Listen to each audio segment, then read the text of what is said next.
Quase todo brasileiro tem alguma relação com o banco.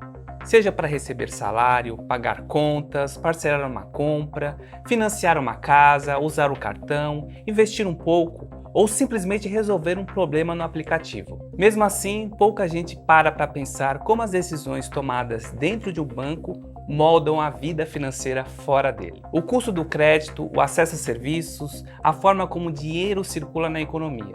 Tudo isso passa por escolhas que não aparecem no extrato do fim do mês. Nos últimos anos, os grandes bancos brasileiros foram obrigados a repensar seus modelos de negócio. Mudaram hábitos de clientes, avançaram os bancos digitais, o crédito ficou mais caro, a tecnologia passou a ser decisiva e erros de estratégia ficaram muito mais visíveis. Poucas empresas no Brasil são tão acompanhadas e cobradas quanto os grandes bancos. Quando os resultados vêm fortes, a pergunta é se é estrutural. Quando melhoram rápido demais, a dúvida muda. É sustentável? O Bradesco passou os últimos anos sendo observado com lupa.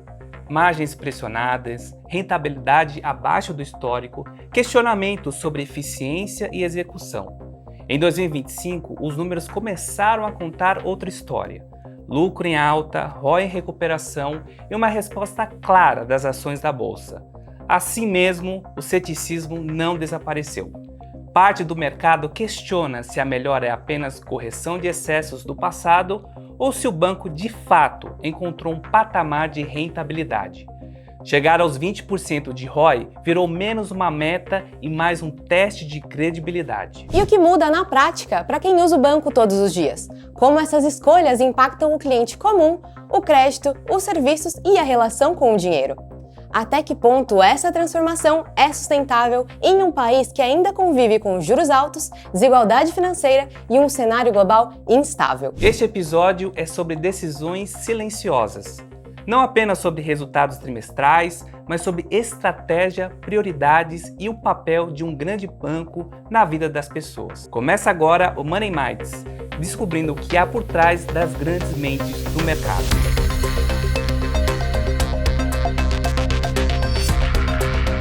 E o convidado de hoje é ninguém mais, ninguém menos que Cassiano Scarpelli, CFO e CTO do Bradesco. Seja muito bem-vindo, Cassiano. Obrigado, Renan. Obrigado, Gil, pelo convite. E aqui do meu lado está a Giovana Leal, nossa jornalista, apresentadora, para me acompanhar nesse bate-papo especialíssimo, né? Trazendo o Bradesco, um bancão aí centenário que está presente tanto na vida dos brasileiros. E, enfim, vamos dar início aí. Obrigado aí pela presença. Imagina, eu que agradeço aqui, vai ser um prazer conversar com vocês, Bradesco. Prazer estar do seu lado. Renan, vamos lá. Vamos lá, então vou dar início aqui à nossa entrevista, Cassiano. E o Bradesco teve um ano 2025 muito bom, né? O ano, eu brinco até um pouco, foi um pouco small cap, né? O Bradesco pegou aquela pernada ali de 90%, né? E a gente pensava, o Bradesco subia, a gente passava, chegou ao teto, aí subia mais um pouco e no final conseguiu aí superar aí os 90%. Porém, quando o banco sobe muito, ou qualquer ação, a gente sempre se pergunta, né? O que vai ser de amanhã, né? Será que o banco tem mais fôlego para conseguir continuar crescendo e atendendo às expectativas do mercado? A gente teve alguns analistas, por exemplo, que vieram com a ideia de que o ROI do Bradesco atingiu um teto, né? O ROI é a rentabilidade do banco. Como é que você vê essa parte do mercado, esse certo ceticismo com o papel do Bradesco? Bom, primeiro, novamente, obrigado, Giovana, Renan, Money Minds aí pelo convite. É super legal poder participar e trocar uma ideia aberta e franca sobre o nosso banco, sobre o nosso papel.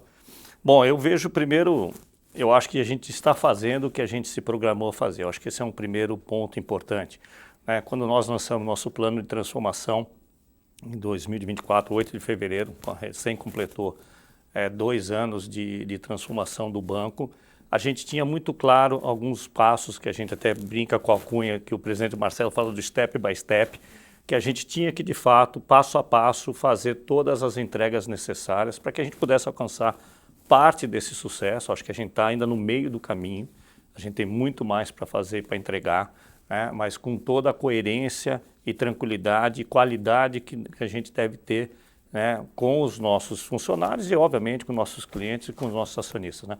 O banco passa por uma transformação que fez a gente fazer um lucro super importante, né? Fomos reconhecidos pelo trabalho de transformação, entregando trimestre a trimestre um ROI melhor e no final de ano o ROI de capital acima do custo de capital, que era uma coisa que nos incomodava muito estar abaixo do custo de capital e a gente tinha que trabalhar para que no menor prazo possível, com coerência, sem fazer nada fora do dinamismo tradicional, naquilo que nós nos comprometêssemos, entregássemos aquilo que era necessário. Então, o lucro do ano passado reporta exatamente isso, né?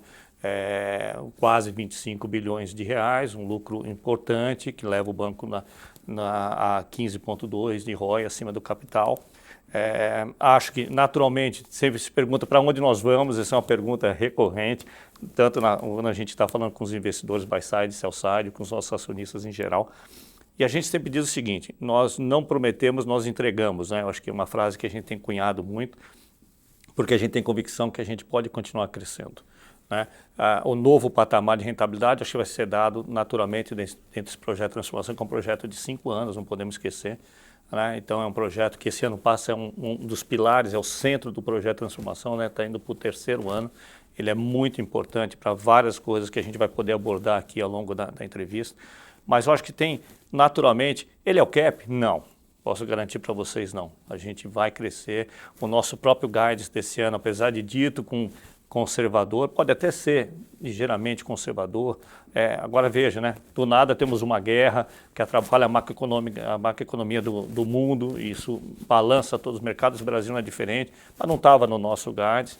Mas a gente entende que o centro do guidance, o que o buy-side, o sell-side colocou como perspectiva para 26, ele é factível, a gente quer alcançar e, se possível, com muita responsabilidade, ultrapassar. Então, eu acho que a gente vai para mais, né? Step by step, mas todo ano levando o Bradesco para patamares maiores de rentabilidade, né? Legal. E você falou justamente da parte de projeções, né? Sim. E o mercado realmente viu com certo ceticismo, classificou de certa forma ali como conservadoras, como você mencionou aqui. E a minha pergunta é se o mercado realmente está sendo muito exigente com o banco ou se está pagando para ver? O que vocês colocam ali nessa conta? A gente brinca cada vez que a gente tira o sangue, a bitola da seringa aumenta um pouquinho, mas isso é normal. Acho que faz parte um pouco do sucesso que a gente vem imprimindo no plano de transformação. O mercado é ávido por notícias, por melhorias mais contínuas, mas a gente está muito com o pé no chão do que aquilo que a gente não precisa acelerar. A gente não quer fazer uma aceleração e uma parada, uma aceleração, uma parada e um crescimento. A gente quer ser continuamente crescente no plano de transformação. Óbvio, o mercado tem o direito, e eu acho ótimo, que é um push para a gente, mas quando você olha o guidance tem sempre 2 bandas. Se você olhar a banda de cima do guidance, como a gente entregou a maioria das linhas em 25, você vai ver um crescimento maior, bem maior do que está hoje no centro do guidance. É por lá que a gente tem que trabalhar, né? A gente sempre tenta trabalhar no meio do guidance para cima, nunca para o meio do guidance para baixo. Todo mundo trabalha com essa cabeça. Então, a gente está muito ciente disso. Acho que é normal ter essa percepção, mas acho que o mercado voltou, já fez uma leitura, a ação voltou a tracionar, natural, está sofrendo, como o Brasil, a Bolsa nossa está sofrendo, faz parte, mas o papel em si, todos os calls é super importante. Tivemos novidades aí da Brad Saúde, que talvez provavelmente vamos abordar aqui, então isso também traz uma movimentação. Então veja, não temos paradigmas, né? O Bradesco está fazendo uma releitura de todo o banco, né? São 83 anos de histórias, celebrados agora dia 10 de março, né? E a gente está passando por todas as nossas energias, sinergias, mudanças, necessidades, aprimoramentos, né? Que vão desde pessoas, com o processo cultural, até toda uma releitura de segmentos, footprint, enfim, nós estamos muito confiantes que o mercado vai entender que o conservadorismo ali é um norte, mas não é o ponto final. Perfeito, Cassiano. E eu lembro muito bem quando vocês lançaram o plano estratégico, lá em 2024, foi até um resultado de uma Americanas, né? Teve uma ação... Foi logo na sequência, né? E desde então, né, vocês estão caminhando nesse step by step, esse passo a passo. Você acha que o plano foi até melhor do que o esperado, né? Passados esses 2 anos aí? Eu considero que sim, né? Eu acho que a força de engajamento do nosso time foi uma coisa que eu tenho 42 anos de casa, né? Eu já passei por vários períodos aqui, né? Desde do plano cruzado 1, Collor, né? Sem falar da idade, né? Mas brincadeiras à parte, eu passei por maioria dos planos aqui econômicos e por vários tipos de crises, né? Crises asiáticas, todas as crises que a gente já viveu aqui. E todo momento a gente se adequa para os novos momentos, seja com uma nova moeda, seja um novo plano econômico, se adapta com inflação, sem inflação. Os bancos, né, e o sistema financeiro parrudo, como é do banco do brasileiro, um dos mais fortes e mais sólidos do mundo, tem que se adaptar. E no Bradesco não foi diferente. Agora, quando a gente faz um projeto de transformação de dentro para fora, e você consegue ver na primeira jornada que 74% do teu quadro apoia, e aí vem o Sou Bradesco, que é a nossa alcunha de cultura, né? Sou Bradesco, que permeou todo mundo, e 74% dentro de uma pesquisa feita por terceiros, não nós, quase benchmark mundial no primeiro ano, e no segundo ano 84%. Né? Então, assim, acho que essa força interna, que é um pouco da nossa cultura, né, de vestir a camisa, bancos de bancários, né, que podem começar, como eu comecei, de office boy e ter uma posição que eu tenho hoje, qualquer um mesmo que venha de uma empresa incorporada, né, o presidente Marcelo veio do Banco BBVA e hoje é o presidente da nossa organização. Então, assim, esse eclético que a gente faz, que a gente acompanha, que a gente abraça as nossas aquisições, as nossas contratações, faz da gente ter a gente é peculiar nesse tipo de comportamento. E aí eu acho que é aí que é um pouquinho desse engajamento que fez a gente. Então, hoje eu calculo que a gente tem pelo menos uns 15% acima, à frente do que eu podia estar, exatamente pelo engajamento e pelo uso de várias coisas novas, né? Multiagentes, IA, GenAI, todo esse movimento de tecnologia a gente está fazendo com muita vanguarda. Isso tem nos trazido benefícios importantes de entregas e de soluções, de melhorias para o nosso cliente. Todo o reperfilamento do novo modelo do Bradesco Digital, que é totalmente diferente de uma plataforma só tradicional de remoto, é uma mudança que incorpora um engage to grow muito mais específico, muito mais humanizado, muito mais personalizado. Enfim, eu acho que a gente está à frente, mas temos ainda bastante coisa para continuar fazendo. Cassiano, e agora, pegando o ponto que você falou, eu queria fazer até uma provocação aqui, que é alguma coisa que os analistas dizem, que o Bradesco está mudando, né, e se percebe que vocês também estão focando um pouco em alta renda. Queria dizer uma coisa de um questionamento de um analista, que ele diz o seguinte, né, que o Bradesco está deixando um pouco de lado a renda mais baixa, que é onde o banco ali surfou por muito tempo, que é onde vocês têm a expertise ali. Como é que vocês veem esse ponto? Assim? Você acha que o Bradesco está abandonando essa renda mais baixa? Não. Absolutamente não. Isso é daquelas mitos ou verdade, né? Isso é mito, né? Porque se a gente for ver, a gente é segmentado desde sempre. Né? Desde sempre, na época das agências, você tinha pessoa jurídica, tinha pessoa física. Depois, nos anos 2000, final dos anos 90 e 2000, começou a grande segmentação do sistema bancário, um mais rápido, outro mais rápido. Mas veja, nosso Prime é de 2003. Então, não é tão longo como os outros concorrentes que fizeram muito bem a sua segmentação. Mas nós já temos 23 anos de especialidade. Talvez não era visível essa maneira de ser e talvez aquilo que nos deixava, talvez não incomodado, mas que a gente tinha muita convicção que pode ser melhor, é que a gente pode ser melhor no nosso fair share. A gente pode ter mais principalidades de cliente de média e alta renda. Né? Mas direto na sua pergunta, antes de eu falar da outra, não, absolutamente, nós não estamos saindo. Nós estamos fazendo o que a sociedade mudou, o que o mercado nos coloca, que é cuidar do melhor custo de servir. Né? O cliente de baixa renda requer um custo de servir adequado, assim como de média e de alta renda. Mais especificamente isso, o custo de servir do todo, com uma rede extensa, ATMs e tudo, ele deve ser reponderado, porque o cliente virou digital, mesmo de baixa renda. Em muitos casos, a baixa renda é mais digital do que de média e de alta renda, que ainda, por todas as pesquisas que a gente faz, gosta do contato humanizado. Gosta de saber que tem agência na rua, gosta de saber onde o gerente está sentado. A gente faz pesquisas recorrentes com o conselho de clientes sobre isso. Mas o de baixa renda, ele vê o banco como uma porta de solidariedade, mas ele, na prática, ele usa meu front dele, que é as máquinas de ATM, né? E a maioria no celular os negócios são feitos hoje. Mais de 90% são feitos no celular. Né? Então, acaba sendo uma grande central. Por que tem nas agências? A gente tem vários. Eu gostaria de ter uma ATM espalhada no Brasil, mas a gente ainda tem um problema de segurança pública. Né? A gente sofre ainda muito transtorno, explosões e tal. Então, a gente trabalha um trabalho de mais segurança para o cliente e para nós, as nossas ATMs dentro dos nossos imóveis. Então, parece que a agência, o cliente está fazendo negócio. Não, ele está indo para usar, se autosservir, que é muito bom. Mas atentos a isso, a gente tem que mexer no custo de servir.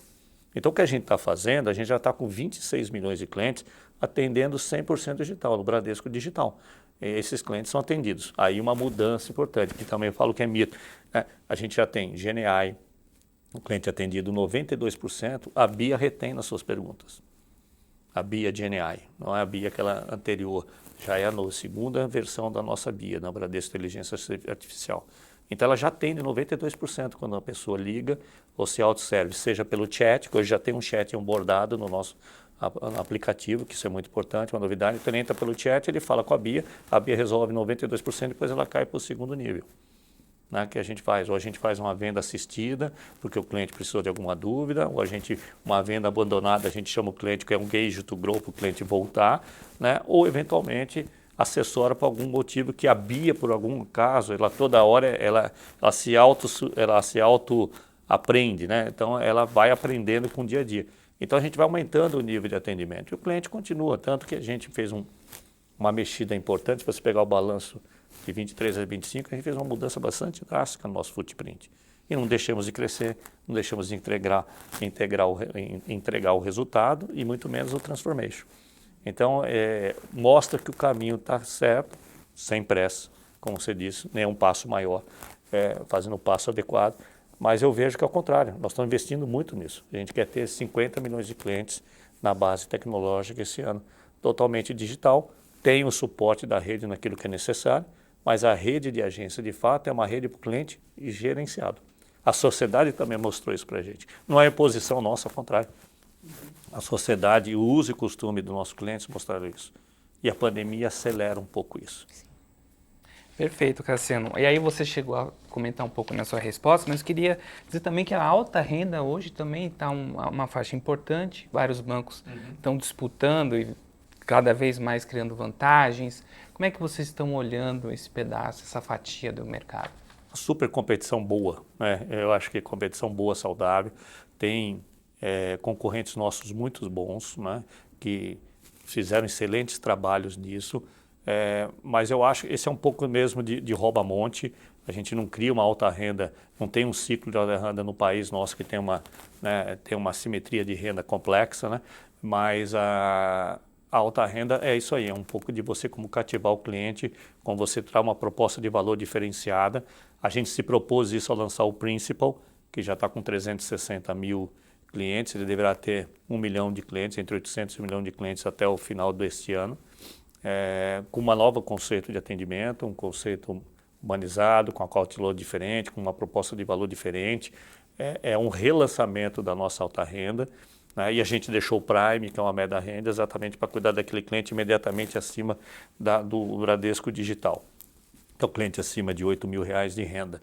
Então a gente classificou muito claramente isso, né? Até R$8 mil é digital, de 8 a 15 mil, 8 a 25 é o Prime, de 25 em diante é o Principal, até chegar no Private Bank. Né? Ser Bradesco Digital não significa que não tem digital no Prime, ao contrário, ou no Principal. A maioria desses clientes se usam por meio do app. Né? Então, uma coisa é ser digital, uma coisa é ter o atendimento digital. Então, a gente tem duas coisas diferentes. O cliente é digital também no Principal, no Prime. Né?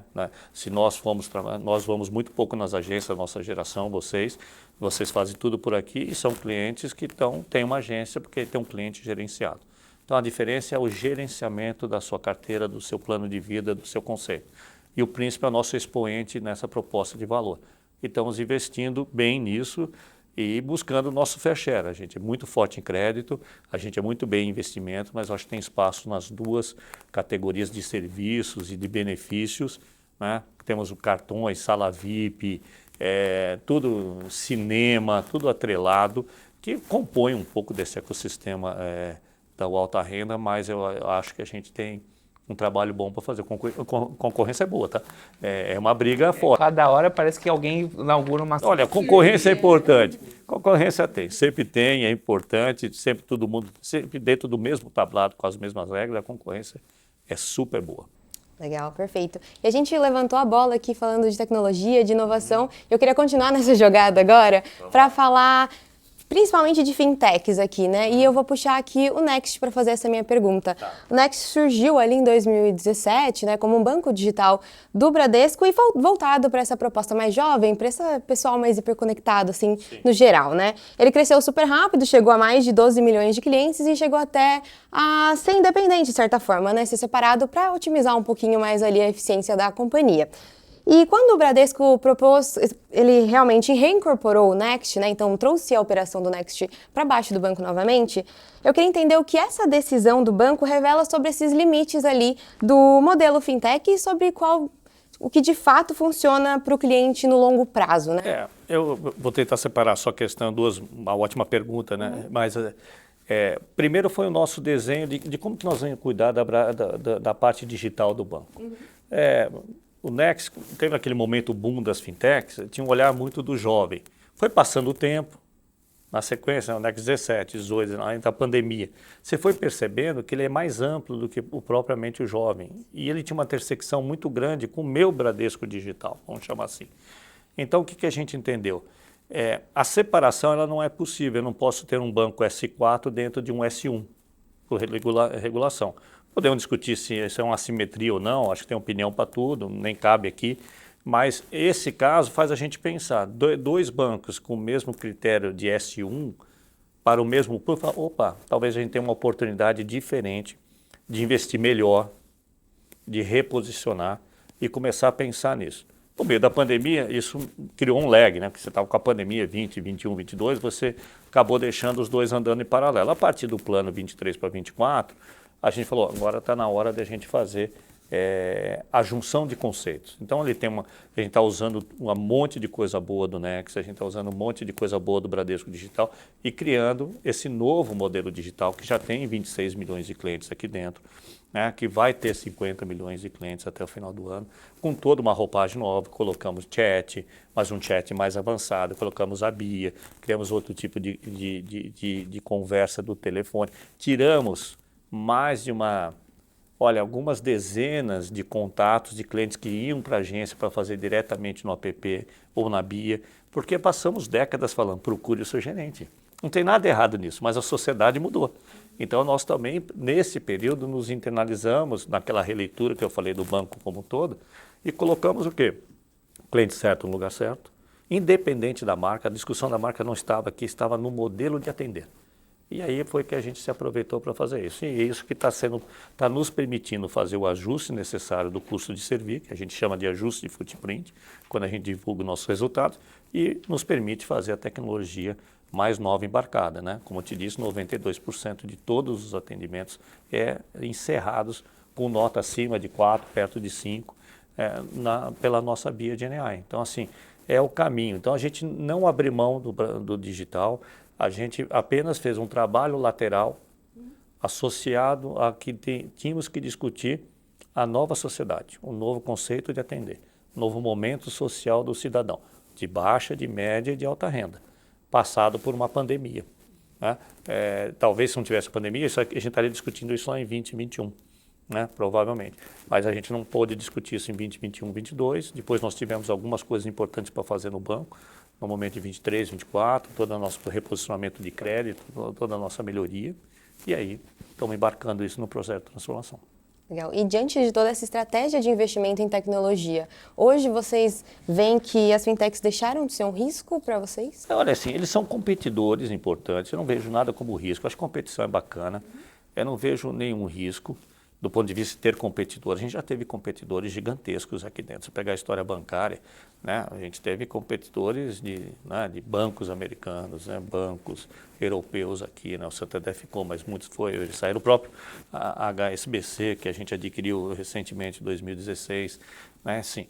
Então, eu não vejo um risco. O que eu vejo é que eles trazem uma competição pontuais em determinados produtos, que é importante.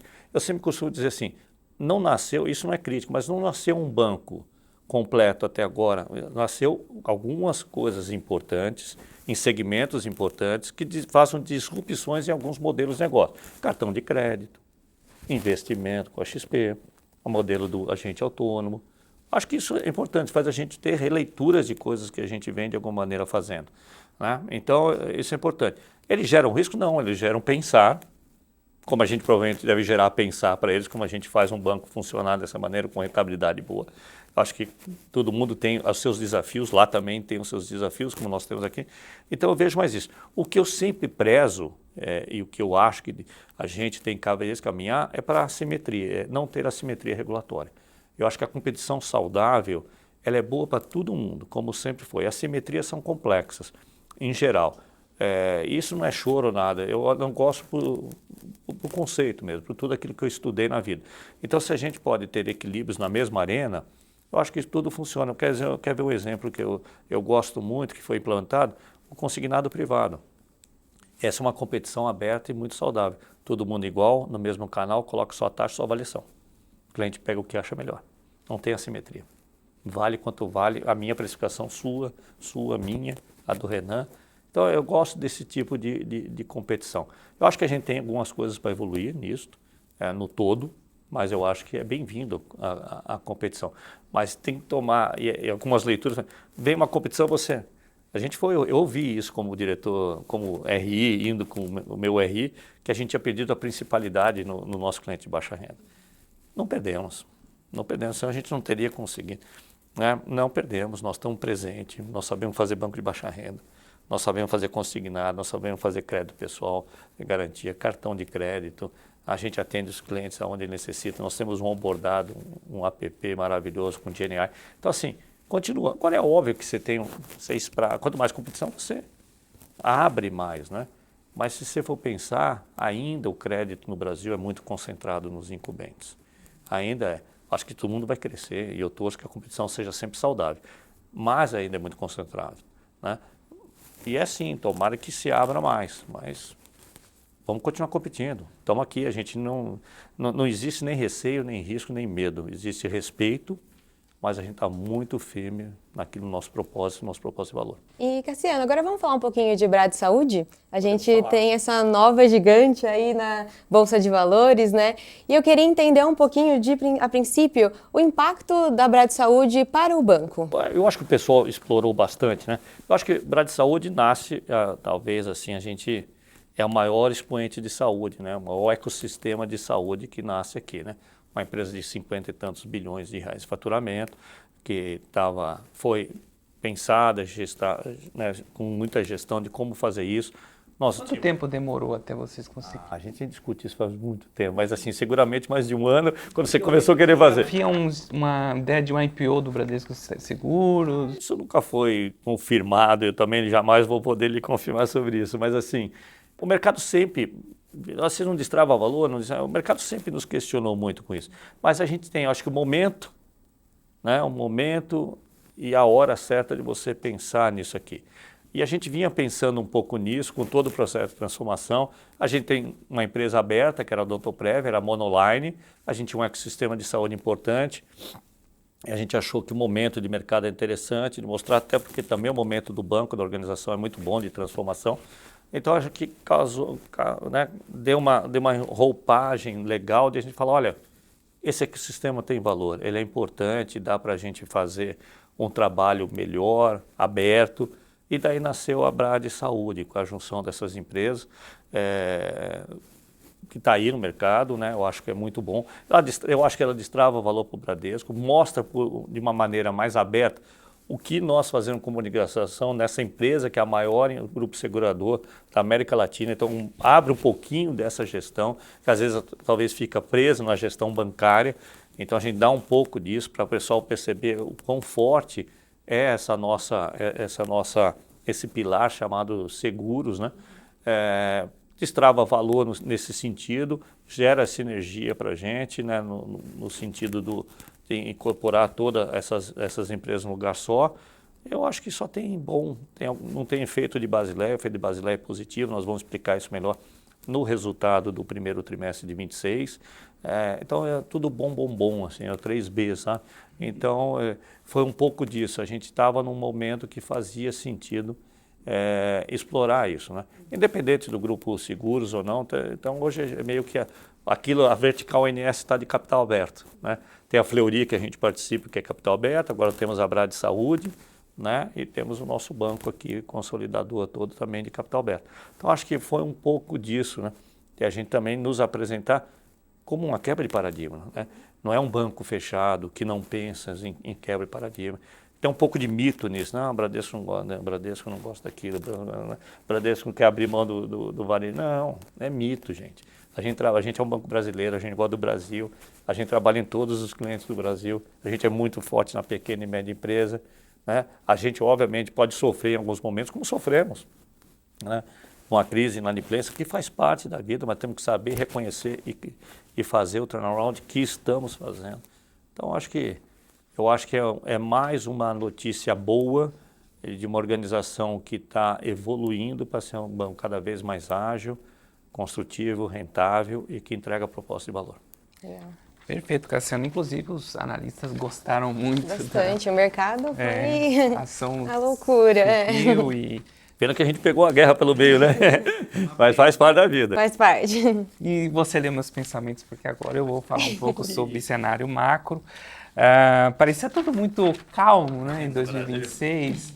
A gente, apesar de ano de eleições, mas eu não sei, parece que os investidores não estão... A eleição entra como um componente, mas parece que os investidores entraram no Brasil mesmo sabendo que você tem um período eleitoral ali em 2026.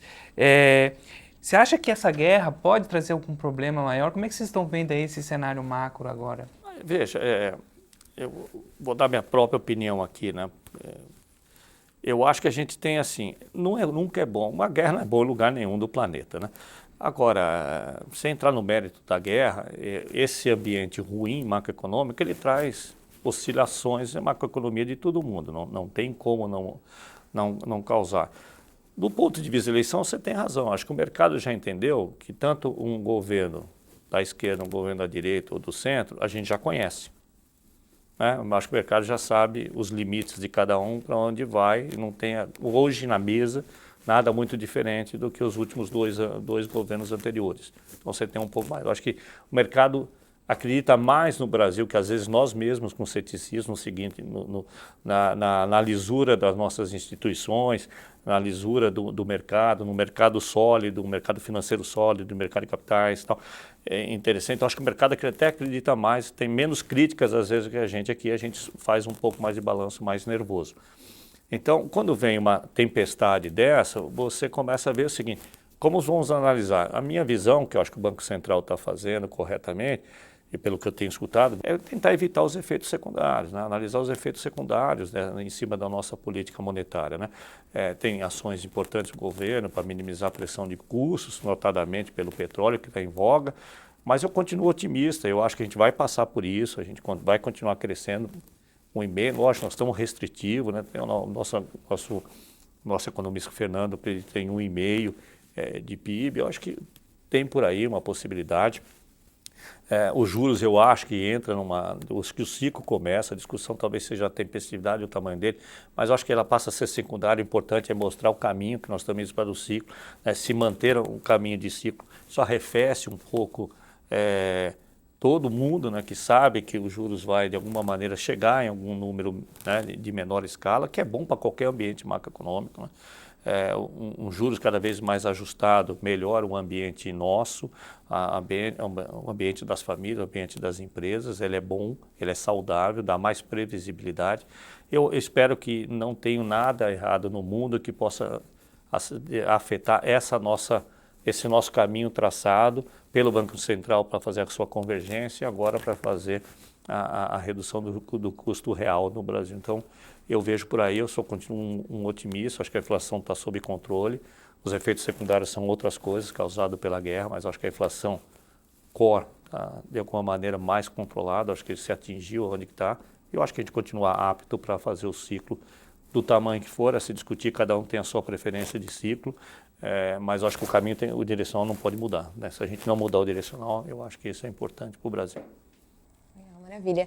E olhando de visão de longo prazo, agora, dado todo esse cenário que a gente comentou aqui, então falando de investimento em tecnologia, falando do cenário macro no geral, né? O que é hoje a principal prioridade do Bradesco? A gente tem ali crescer em rentabilidade, ganhar eficiência, fortalecer relação com o cliente. Qual é essa principal prioridade? A nossa prioridade, sim, se eu fosse olhar assim, a prioridade de um banco tem que ser o seu cliente. Eu acho que isso é uma coisa que a gente não abre mão. O cliente é o centro do nosso pensar, né? Porque cada vez mais é ele que, né, não tem aqueles anos que você dormia ganhar dinheiro na hiperinflação. Isso não existe mais. Então, a sua principalidade, a sua proposta de valor faz você ser o banco que você é. Então, o cliente tem que estar nesse centro e não pode ser discurso. E a gente se propôs a não ser discurso. Lógico que atrás disso você embarca um monte de coisa. Então, o investimento em tecnologia, ele é contínuo, ele é perene, ele é para sempre. Né? E do lado de banco é pessoas. E a gente fez um trabalho muito importante de pessoas, inclusive tanto de vista de gestão, né, como de vista de contratação. Né? Um banco nosso contratou vários bons profissionais de mercado para a diretoria executiva e para várias posições, seja em tecnologia, para dados, para cientistas. Comprou uma empresa de Akunumi, que é uma empresa de PhDs que pensa modelos de crédito lá na Federal de Belo Horizonte. Então, assim, a gente foi abrindo muita coisa diferente, que às vezes não dá para contar tudo numa apresentação de resultado, mas é isso. Então, tecnologias, pessoas é importante e o modelo de negócio é importante. Quando a gente prevê essa mudança, a gente mexeu com quase todos os segmentos. Colocar 50 milhões de clientes no digital, criar o Prime com a maneira diferenciada, o Principal, nessa proposta de valor, né? O Private está muito bem estabelecido, o Bradesco, empresas e negócios, que é onde a gente é muito forte, que a gente cresceu, que a gente ganhou share, que é um carro-chefe, todo mundo também quer brigar por isso, há uma competição ferronha, é muito forte nisso, ok, vamos brigar, tá certo, é um lugar muito bom, mas a gente está muito forte nisso, que é o Bradesco Empresa Nossa. O nosso atacado é um banco bastante segmentado, estou introduzindo várias plataformas tecnológicas no atacado e no PJ como um todo ao longo desse ano. Então, mudando o arcabouço de tecnologia do nosso app inteiro para fazer uma nova. Então, assim, tem muita coisa acontecendo nisso, mas com esse olhar, né, com um foco só, que chama experiência de cliente. Né? Segurança, é óbvio, né? A gente vive um mundo de complexo, de fraudes, de tentativas, é um mundo muito, muito complexo. Hoje eu nunca vi tanta gente pensando do mal, né? Então assim, é complexo.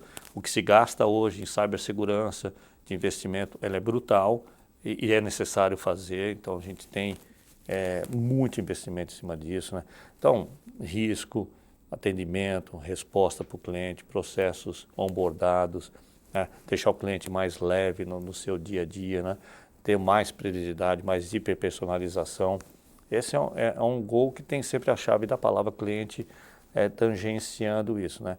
Então, esse é o nosso alicerce. A gente quer esse ano terminar com toda a segmentação, terminar com esses novos modelos de desktop ou de app para os nossos clientes, estar numa outra vanguarda para a gente, né, acertar o footprint final do banco, né, chegar muito próximo do novo modelo de atendimento em rua, né, que é importante, continua sendo importante, sobretudo, né, como eu disse, para o médio e para o alta renda. Então é um pouco disso. Tudo é uma releitura de como fazer o melhor para o cliente em cada segmento dele. Legal. E nessa nova fase que você comentou, tem algo que o investidor ainda não entendeu completamente? Olha, é difícil, às vezes é até difícil contar um pouco da transformação, porque tem muita coisa que é interna, é difícil a gente explicar. A gente vem investindo bastante, Marcelo até apresentou o que a gente fazia em 23 base 100, hoje eu faço 400, isso em tecnologia, em processo. Isso é difícil contar, é difícil transgenciar para o cliente.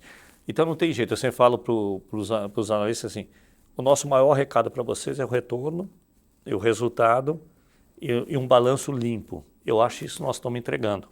Né? Um balanço limpo, uma boa sequência de crédito, uma boa qualidade de crédito, um bom balanço, a rentabilidade crescente, o resultado, né? As linhas estão muito bem feitas, um bom spread.